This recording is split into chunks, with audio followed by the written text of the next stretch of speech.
que he preparado para ustedes, lo he preparado y he estado meditando sobre la enseñanza que esta palabra tiene para nosotros, para su pueblo, para la iglesia, para mí mismo.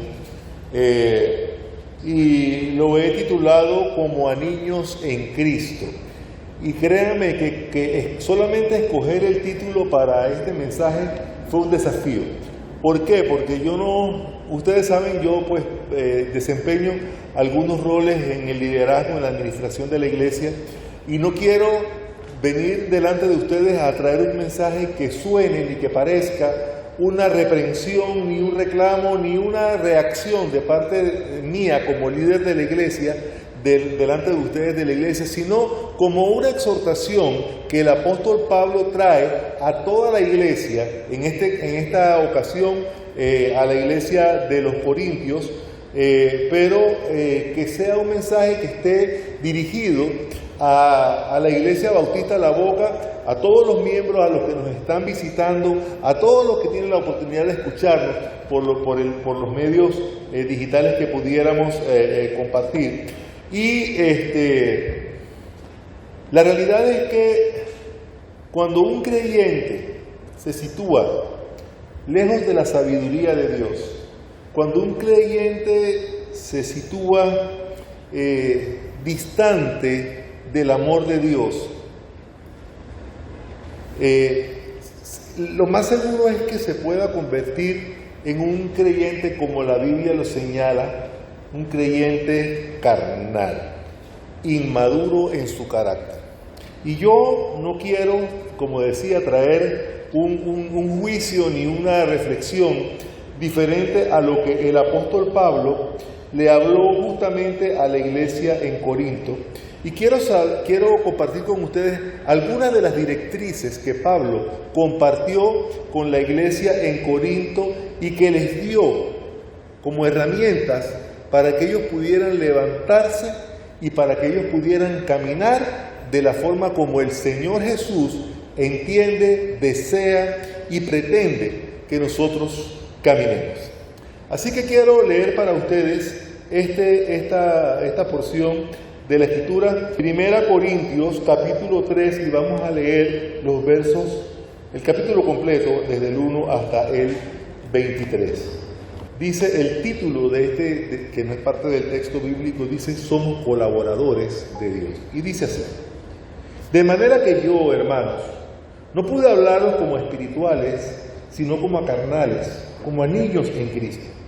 Os di a beber leche y no vianda, porque aún no erais capaces, ni sois capaces todavía, porque aún sois carnales.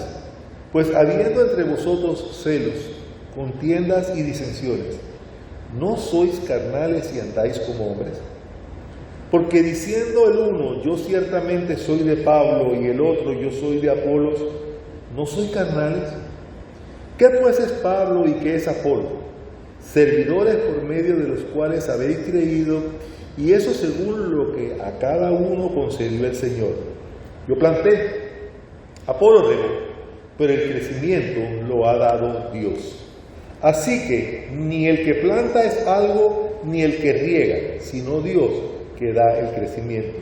Y el que planta y el que riega son una misma cosa, aunque cada uno recibirá su recompensa conforme a su labor. Porque nosotros somos colaboradores de Dios, y vosotros sois labranza de Dios, edificio de Dios, conforme a la gracia de Dios que me ha sido dada. Yo, como perito arquitecto, puse el fundamento y otro edifica encima, pero cada uno mire cómo sobreedifica, porque nadie puede poner otro fundamento que el que está puesto, el cual es Jesucristo. Y si sobre este fundamento alguno edificare oro, plata, piedras preciosas, madera, heno, hojarasca, la obra de cada uno se hará manifiesta, porque el día la declarará. Pues por fuego será revelada, y la obra de cada uno, cual sea, el fuego la probará. Si permaneciere la obra de alguno que sobre edificó, recibirá recompensa. Si la obra de alguno que quemare, él sufrirá pérdida. Si bien él mismo será salvo, aunque así por fuego. ¿No sabéis que sois templo de Dios y que el Espíritu Santo mora en vosotros? Si alguno destruyera el templo de Dios, Dios le destruirá a él, porque el templo de Dios, el cual sois vosotros, santo es. Nadie se engaña a sí mismo. Si alguno entre vosotros se cree sabio en este siglo, hágase ignorante para que llegue a ser sabio. Porque la sabiduría de este mundo es insensatez para con Dios, pues escrito está: Él prende a los sabios en la astucia de ellos. Y otra vez, el Señor conoce los pensamientos de los sabios, que son vanos. Así que ninguno se gloríe en los hombres, porque todo es vuestro, sea Pablo, sea Apolos, sea Cefas, sea el mundo, sea la vida, sea la muerte, sea lo presente, sea lo porvenir, todo es vuestro, y vosotros de Cristo, y Cristo de Dios. Bendito Dios. Esta palabra ha sido expuesta, Señor. Háblanos a nosotros, tu pueblo, a través de esta enseñanza y de esta escritura que tu Santo Espíritu inspiró sobre nuestro hermano, el apóstol Pablo. Como les dije, el primer propósito o la idea que yo tengo para compartir es las directrices o los consejos que Pablo da a la iglesia de Corinto, que también nos es dada a nosotros como creyentes aquí en la Iglesia Bautista de la Boca, de algunas directrices que Él nos da para que podamos levantar y andar y empezar a caminar como el Señor esperaba de aquellos allá en la iglesia de Corinto y espera de nosotros acá en la Iglesia Bautista de la Boca. Lo primero que quiero llevarles a analizar es la condición espiritual de los corintios. En los primeros versículos es evidente que Pablo les habla de una manera que parece fuerte, pero realmente es una palabra de mucho amor. Él les dice en 1 Corintios, capítulo 3, el versículo 1, que él no les podía hablar como espirituales, porque tenía que hablarles como a carnales. Ahora, ¿qué significa que no puede hablarle como espirituales y que solamente puede hablarle como a carnales? ¿Que el consejo de Pablo era carnal? ¿O que despreciaba la condición o la espiritualidad de ellos? En realidad no es ese el sentir de Pablo. Pablo decía y continúa diciendo en el versículo 2 que ellos eran incapaces de comer vianda porque aún dependían de leche espiritual. Y todos los que hemos criado familia, aún los que tenemos nietos pequeños, sabemos lo que esto significa. A un recién nacido no se le puede dar a comer otro alimento que no sea el apropiado, pero no es para que ellos permanezcan su vida comiendo y bebiendo solamente la leche espiritual. Nuestros hijos, en la medida que van creciendo, ellos van cambiando su hábito de alimentación, y si bien al principio solamente reciben leche materna o leche de fórmula o esta alimentación o este régimen de alimentación, la realidad es que para los nuevos creyentes en la fe, para los recién nacidos en la palabra de Dios, el alimento que les es propicio, el alimento que les es beneficioso, el alimento que se les recomienda es leche espiritual. No significa para nada que este régimen de alimentación de leche espiritual va a permanecer para siempre, porque evidentemente nos ponemos contentos cuando nuestros hijos que van creciendo, que empiezan a alimentarse con leche, empiezan entonces a evolucionar y ya se les puede preparar una papilla y ya se les puede, qué lucha, qué victoria, qué triunfo cuando ellos empiezan a masticar y a comer lo que llaman aquí vianda, por lo menos las verduritas ya majaditas, ¿verdad? Y para nosotros como padres que vemos crecer a nuestros hijos, es un gozo ver que ellos ya pueden empezar a comer más sólido. Y ellos son, digamos, reprendidos o señalados por Pablo como niños espirituales, porque aún cuando ellos como iglesia estaban constituidos, son hijos de Dios, y formaban parte del cuerpo de Cristo, todavía no habían podido evolucionar para superar este alimento elemental o básico que era la leche espiritual, para entonces empezar a comer o a ingerir más sustancia, más contenido, más proteína, más viandas. ¿Y por qué? ¿Qué era lo que hacía que ellos no pudieran prosperar en su nivel de espiritualidad para evolucionar a un alimento más sólido o con un nivel de nutrición superior a solamente la leche espiritual? Y fíjense que no es que la leche espiritual o la leche, haciendo el paralelismo con la educación de nuestros hijos, no es que la leche sea mala. La leche es buena porque es propicia para ese momento. Pero si no evolucionamos y pretendemos que se nos siga dando este alimento tan básico como la leche, evidentemente no nos vamos a desarrollar. Y las muestras que Pablo señala dentro de los Corintios es que ellos eran niños en Cristo, pero eran carnales en sus relaciones. Y fíjense lo que dice el versículo 3: tenían celos, tenían contiendas, tenían disensiones. Celos, contiendas y disensiones. Peleaban. Cualquier cosa que se presentaba dentro de la iglesia era quizás un motivo para que hubiera una razón para contender unos con otros. Y me pregunto yo, cada vez que vamos a tomar una decisión o traemos cualquier asunto a la iglesia o cualquier reacción que nosotros tengamos que sea en contra de la comunión de la iglesia, no es que no estemos en el llamado y en la responsabilidad como cristianos, como hijos de Dios, de expresar nuestra opinión. Pero cuando convertimos la expresión de nuestra opinión en una lucha por poder, en celos en cuanto a la administración y al desarrollo de la obra que la iglesia tiene que hacer, y aún en contiendas, en peleas, en discusiones, porque, voy a decir esto con temor y temblor, he escuchado, ahora que estoy compartiendo con los hermanos de las otras iglesias de la asociación, que bueno, han escuchado que en la iglesia bautista La Boca aún cantamos himnos. Eso yo lo he escuchado, aún cantamos himnos.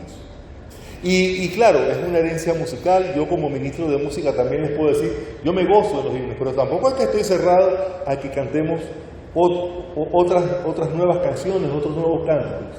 Pero cuando nosotros convertimos ese detalle en un motivo de disensión, en una lucha, es como si yo llegara a una iglesia que no cantan ningún himno y yo diga, no regreso más a esta iglesia porque aquí no cantan himno.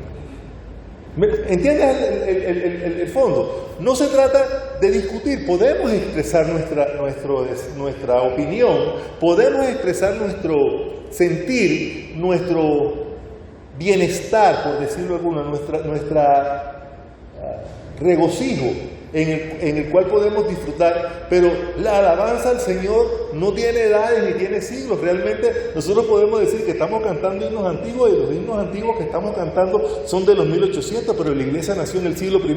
Entonces quiere decir que para hacer la música que a Dios le agrada, tendríamos que referirnos a los himnos y a la música que cantaban los hermanos de la iglesia en Corinto en el siglo I. Pues no, para nada. La Biblia dice que alabemos al Señor con cántico nuevo. Y cántico nuevo no significa que tan antiguo sea. Es un cántico nuevo que traiga a nuestro corazón el deseo de alabar, el deseo de bendecir el nombre del Señor. Y eso solamente por poner un ejemplo. Pero podríamos entrar o podríamos caer en el riesgo de convertir cada una de las cosas que suceden alrededor de la iglesia en un motivo para disentir unos con otros, para molestarnos, para incomodarnos inclusive, por situaciones que se dan dentro de la vida del día a día en la iglesia. Pero el llamado de Pablo es que evitemos justamente estos celos, estas contiendas y estas disensiones que asimismo las cataloga en el versículo 3. También Pablo les dice que ellos eran carnales. Número uno, eran carnales en sus relaciones, eran carnales en su carácter, porque el ego, el yo, los dominaba. Ellos pretendían vanagloriarse por la obra que ellos podían desarrollar, sin siquiera reconocer que al actuar de esa manera estaban actuando no como maduros, sino como niños. Como si yo o cualquier líder de la iglesia se parara delante de toda la iglesia a decirle, por hermanos, tengan en cuenta que yo hago esto, y tengan en cuenta que yo estoy responsable de esto, y tengan en cuenta que yo me encargo de esto, porque ¿qué pasa? Estoy echándome sobre mí méritos que no son otra cosa que un privilegio que Dios le da a cada uno de los creyentes de servir en la obra de Dios sin pretender vanagloriarse a sí mismos, porque la obra es del Señor. Eso es lo que dice. Fíjense lo que dice 1 Corintios 14, 20. Y dice, hermanos, no seáis niños en el modo de pensar, sino sed niños en la malicia, pero maduros en el modo de pensar. Niños en la malicia. No podemos estar viendo monstruos por donde sea. No podemos estar, y mucho menos en la vida de la iglesia, estar viendo sombras, estar viendo posibilidades de dónde es que, o sea, yo vengo a la iglesia para ver qué es lo que va a funcionar bien y qué es lo que funciona mal. Y apenas, si todo sale bien, no tengo ningún comentario. Pero si todo sale bien y hay algo que no me gustó, a ese evento es al que le presto atención. ¿Se dan cuenta? Tenemos que ser, dice aquí, niños en la malicia. Tenemos que despojarnos realmente de malicia, aunque hay otro verso en la Biblia que dice que tenemos que ser astutos como serpientes, también dice, pero no se trata de convertir esa astucia en una malicia donde estamos viendo un malestar o una posibilidad de reaccionar y oponernos a cualquier cosa que simple y sencillamente no esté total y absolutamente alineado con nuestra manera de pensar. Tenemos diferentes maneras de pensar y tratamos de que el pensamiento y el querer y la opinión de cada uno de los que formamos parte del cuerpo del Señor tengamos la oportunidad de expresarlo, tengamos la oportunidad de compartirlo y que nuestra opinión sea considerada. No porque sea la solución final, sino porque es considerada como uno de los factores para la toma de buenas decisiones. Gálatas, capítulo 4, verso 3, dice también, así también nosotros, cuando éramos niños, estábamos en esclavitud, bajo los rudimentos del mundo, pero cuando vino el cumplimiento del tiempo, Dios envió a su Hijo, nacido de mujer, nacido bajo la ley. Cuando éramos niños estábamos regidos por los rudimentos, y dice rudimentos del mundo, porque cuando somos niños evidentemente estamos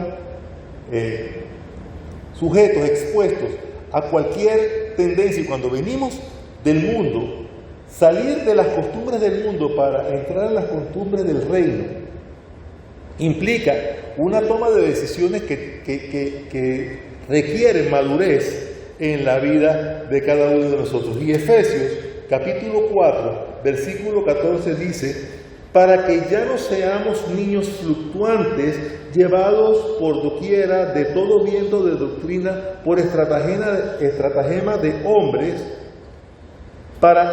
que para engañar emplean con astucia las artimañas del error. Y dice todavía el versículo 15, que creo que no está en la cita, sino que siguiendo la verdad en amor, crezcamos en todo en aquel que es la cabeza, esto es, en Cristo. ¡Wow! Tremenda exhortación. Tenemos que si queremos ser celosos de la doctrina, si queremos ser cumplidores y obedientes de lo que la palabra de Dios nos enseña, tenemos que entender que no podemos dejarnos llevar por cualquier viento de doctrina, por estratagema de hombres, por consejos de personas malintencionadas, sino entender que nuestro entendimiento tiene que venir de la sabiduría que Dios nos pone en nuestras vidas, en nuestros corazones, por causa de que somos sus hijos. No somos personas que andan por ahí caminando por la vida sin Dios y sin ley. Somos hijos de Dios. Y como hijos de Dios tenemos que tener bien presente que no debemos, o tenemos que pedirle al Señor que no permita que nuestra vida sea influida por personas malintencionadas que con estratagemas y con artimañas pretenden influir en nuestra relación personal con el Señor, en nuestra comunión personal con Dios y en el deseo y el propósito que en el corazón de cada uno de nosotros debe existir para que la obra del Señor avance, para que la iglesia crezca, para que se cumplan sus propósitos en medio de nosotros. Y ya nos hemos referido a la condición espiritual de los corintios, pero vamos ahora a analizar la condición visual de los corintios. ¿Qué es lo que ellos tenían en su mente? Dice el versículo 4 y 5, que tenían la mirada puesta en hombres, que no entendían que los líderes espirituales son servidores de Dios. No son líderes que pretenden apoderarse justamente de esa posición de poder para ejercer poder autónomo, autocrático. Por el contrario, ellos no aprendieron que no tenían que tomar partido por hombres. Fíjense que dentro de la iglesia en Corinto aparentemente sí que había esto. Pero unos son de Apolo, otros son de Pablo, otros son de Pedro, otros son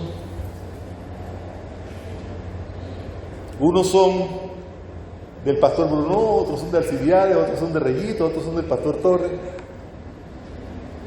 No, yo estoy seguro, y perdonen que hice la figura del pastor Torres que está acá, yo estoy seguro que si el pastor Torres visualiza que hay personas que lo están siguiendo a él porque están siguiendo a la persona de él, él mismo va a rechazar esa posibilidad, porque es una tentación en la cual podemos caer como líderes, pero es un peligro porque la misma palabra de Dios enseña que todos los siervos de Dios, de los líderes espirituales que son puestos en la iglesia, son siervos, servidores de Dios. Y la iglesia tiene que comprender que los líderes que están en el ministerio están ahí porque son puestos en ese ministerio por gracia según lo recibido de Dios. Que Dios tenga misericordia de aquellos que pretendan asumir un rol de liderazgo en el ministerio para pretender edificarse o aumentarse o vanagloriarse a sí mismo. Los corintios no aprendieron que no debían gloriarse en los triunfos o en las influencias o ni siquiera en el liderazgo de hombres, sino en creer que ese liderazgo que está al frente de la iglesia, que los líderes espirituales puestos están donde están porque están puestos por Dios. Y ningún líder, ningún pastor debería aferrarse a una posición de liderazgo tal que vea un riesgo para su poder, para su control o para su influencia en la iglesia, cualquier opinión o cualquier artimaña del enemigo que nos pueda llevar como iglesia a enfocarnos en él. Y fíjense que estoy diciendo esto con temor y temblor, porque como les decía, en un principio, ustedes saben, yo no lo estoy diciendo por otro propósito, que por la gracia de Dios y por la confianza que ustedes como hermanos han tenido en mí, es que yo desarrollo el liderazgo que desarrollo, pero yo no pretendo apropiarme de ningún rol que signifique una vanagloria a mí mismo, sino que en obediencia a lo que la palabra de Dios enseña, yo trato de cumplir con este propósito.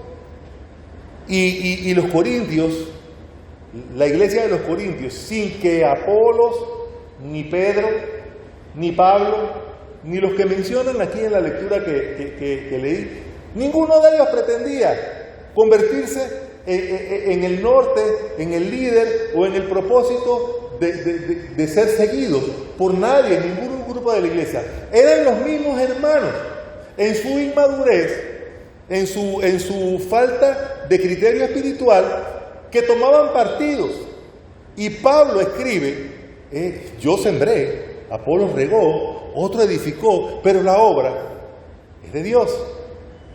Y como líderes tenemos que otorgar ese poder y ese propósito de edificar el reino de Dios y no tomarnos para nosotros ningún tipo de reconocimiento ni de vanagloria con respecto a lo que habría que hacer. Y los corintios también tenían un conocimiento muy vago acerca de la obra de Dios, porque dice en los versículos 6 y 7 que no entendían que los siervos, los servidores, solo hacen lo que se les ha encargado hacer. No comprendían que quien daba el crecimiento en la obra es Dios mismo y no los hombres. Y no aprendieron que los líderes no son algo sin Dios, sino que Dios es quien los usa y que provee de su esfuerzo, de su trabajo, de su acción de obediencia al crecimiento y a la edificación del pueblo de Dios. Porque los corintios tenían un concepto equivocado de lo que la palabra liderazgo significa. Fíjense lo que dice los versículos 8 y 9. Los versículos 8 y 9, entre otras cosas, dice que, o resumen, que ellos no entendían, los corintios, los hermanos de la iglesia de Corintios, no entendían que los servidores, aunque cumplen tareas y funciones diferentes, son una misma cosa delante de Dios. Y esa misma cosa es siervos, obreros, trabajadores, personas puestas por Dios para el desarrollo y la ejecución de su propósito en la iglesia. Y no comprendieron que la recompensa viene de Dios, no viene de los hombres. No aprendieron que los que sirven son solo colaboradores de Dios y que el dueño real de la obra es Dios. Él es el dueño.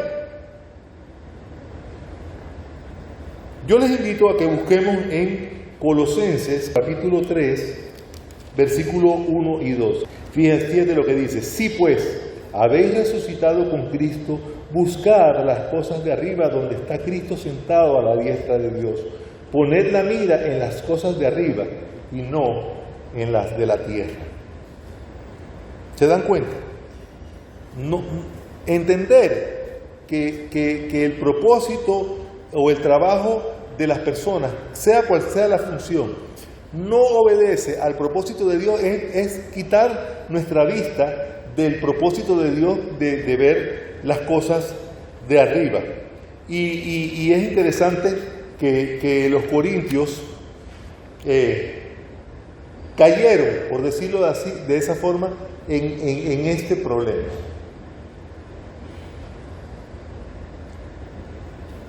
El último punto, que es ya el final del capítulo que acabamos de leer, es que ya que se ha dado un criterio, un juicio, un diagnóstico por parte de Pablo de cuál era la condición espiritual, visual y de trabajo de la iglesia en los Corintios, entonces él mismo llama y establece la condición para que ellos requieran adquirir esta madurez que necesitaban como iglesia para poder ponerse de acuerdo, crecer y empezar a caminar como Dios como el Señor desea que camine.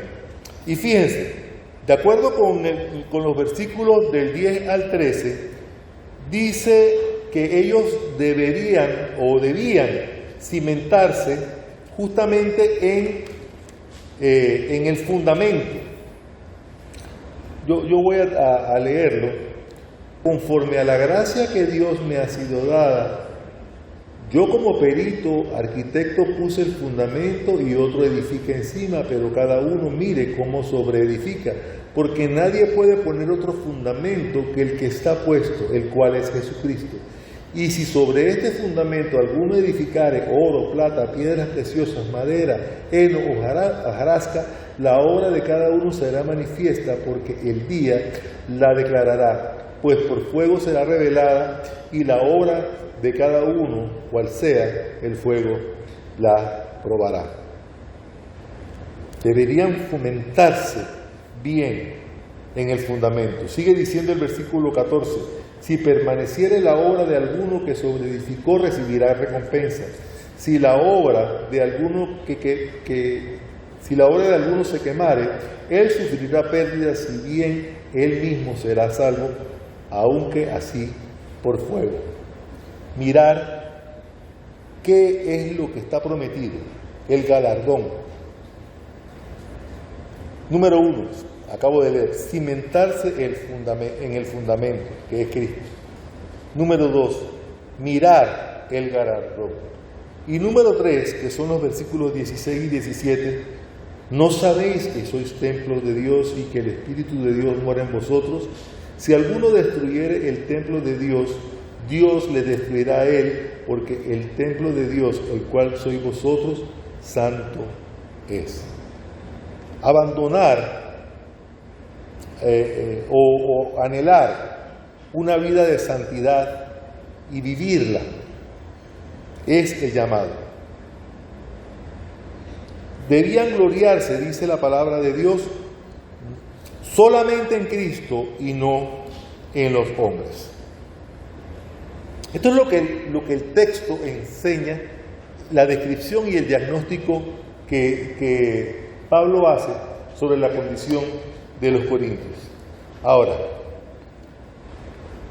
si yo trato de pensar en una aplicación de esto que hemos compartido con ustedes, la realidad es que los corintios tenían una vida espiritual, aunque era muy inmadura, aunque era muy lento su crecimiento, porque solamente podían beber leche espiritual.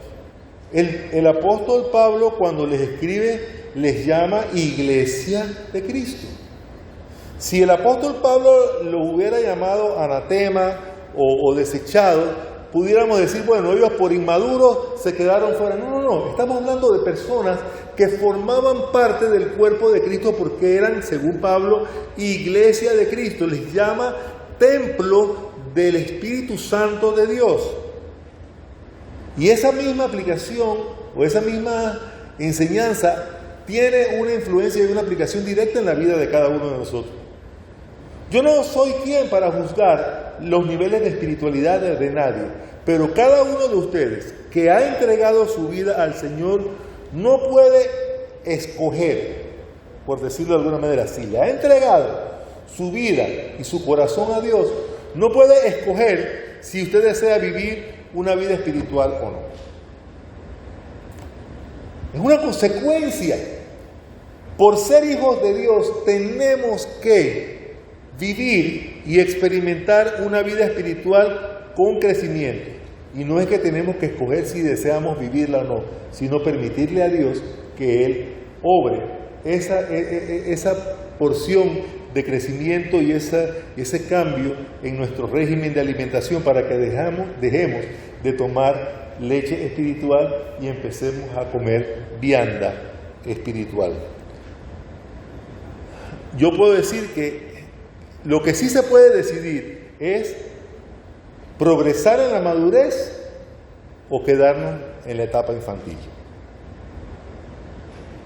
Como hijos de Dios, como creyentes, como personas que le hemos entregado nuestro corazón y nuestra vida al Señor, estamos en la capacidad de decidir no si tenemos o no una vida espiritual, pero sí en la decisión de si queremos madurar o queremos quedarnos bebiendo leche espiritual hasta que Cristo venga. Y el pensamiento lo traigo para que nosotros tomemos la decisión no de aceptarlo porque ya lo hemos aceptado, somos templo del Espíritu Santo, somos la iglesia de Cristo, pero tenemos que evolucionar y madurar y alimentarnos de sustancia más nutritiva, más pesada, para que podamos madurar en la vida cristiana, en la vida espiritual cristiana. El camino a la madurez depende de a dónde está puesta nuestra mirada. Voy a repetir esta idea. El camino a la madurez depende de dónde está puesta nuestra mirada. Si seguimos viendo hombres, como lo hacían los corintios, definitivamente no vamos a avanzar. Si seguimos viendo la iglesia y el ministerio, este lugar donde nos tiene, dirigido por hombres, sea cual sea, pastor, líderes, diáconos, llámele como usted quiera. Si pretendemos seguir teniendo nuestra mirada puesta en hombres, no vamos a avanzar. Tenemos que poner nuestra mirada en lo que Dios quiere que veamos. Y es menester, es importante, es urgente mirar y aprender directamente de Cristo a cada instante, siempre. Viviendo una vida espiritual, de oración, estudiando lo que la palabra de Dios nos enseña, viviendo una vida de comunidad, de comunión fraternal. Todos estamos llamados y podemos avanzar y madurar en la vida espiritual. No debemos creer en esa mentira del diablo que nos hace pensar, bueno, es que somos poquitos, somos débiles, no podemos. Al contrario, poner nuestra mira en las cosas de arriba y no en expresarnos como en la iglesia ustedes lo que deberían hacer es, y ahí viene la lista de cosas por hacer, sino decir, bueno, en nuestra iglesia necesitamos meter manos a la obra y trabajar en pos de, y entonces viene la lista. Y la misma lista adquiere un carácter distinto, porque deja de ser una crítica, deja de ser un conflicto, deja de ser una contienda, deja de expresarse celos, como dice la palabra del Señor, celos, contiendas y pleitos, y se convierte en un propósito puesto por Dios que tiene que estar en el corazón de cada uno de nosotros para que nosotros podamos avanzar y madurar. Y si no, observemos lo que sucedió con esta iglesia de los Corintios. ¿Qué iglesia más inmadura? Y no lo estoy diciendo como un juicio, lo estoy diciendo como Pablo lo plantea aquí. ¿Qué iglesia más problemática? Pleitos, contiendas, disensiones, separaciones, partidarios unos por uno, otros por otro, unos balagreándose a sí mismos, otros echándole Y mira la manera como una iglesia tan inmadura como lo eran ellos, pero si Dios hubiera sabido, oigan esto, si Dios hubiera sabido que ellos no podían cambiar, no hubiese inspirado a Pablo para escribir esta carta. Si el Espíritu Santo de Dios inspiró a Pablo para que le escribiera esta carta a los corintios, es porque el mismo Espíritu Santo de Dios, la sabiduría de Dios, la misericordia infinita de Dios, el amor de Dios, arropaba a esta iglesia de tal manera que él tenía la certeza que ellos podían avanzar, que ellos podían cambiar, inspirado y sostenido por el fundamento que es Cristo. Así, si confías en Cristo, si tú, cada uno de los que aquí estamos, de los que puedan escuchar este mensaje, si confiamos en Cristo, si confiamos en que su promesa y su palabra es fiel, si tomamos las actitudes y todos los recursos que Dios nos ha brindado, si te apoyas en otros hermanos que reconoces más maduros que tú, bien que podemos. Apoyados en lo que la palabra de Dios enseña, en lo que la vida de oración enseña, en lo que la comunión fraternal de los hermanos nos permite crecer. Apoyémonos unos a otros. Y de verdad, quizás yo no soy el ejemplo más fiel y no quiero asumirlo. Yo trato de parecer o de presentarme delante de ustedes como lo que Dios me ha encargado, como un servidor, no como un líder prepotente que gobierna, sino como un siervo que está a sus órdenes, para servirles, para servir a Dios y para servirle a ustedes. Y quizás no con todos ustedes hablo todo el tiempo, quizás con algunos hablo más que otros. Estas últimas semanas, dependiendo de la necesidad, hablé con Maricela, hablé con Diana, hablé con Lili, he hablado con Silvia, he hablado con hermana María, he hablado con algunos hermanos. Pero el propósito no es pretender de que con estas llamadas, con estos diálogos, el problema se soluciona, sino entender que la iglesia del Señor, esta iglesia, la iglesia Bautista La Boca, está puesta aquí, como dice nuestro boletín, dice la iglesia Bautista La Boca. Estoy leyendo lo que dice la carátula de nuestro boletín.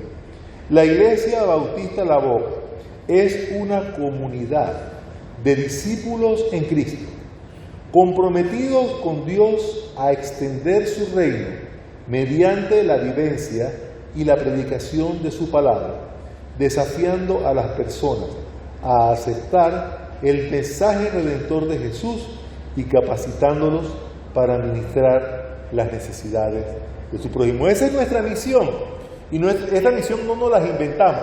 Esta misión está basada y sostenida en lo que la palabra de Dios enseña. Que esta misión y que este propósito sea una realidad en la vida de cada uno de nosotros. Que el Señor les bendiga, mis amados hermanos.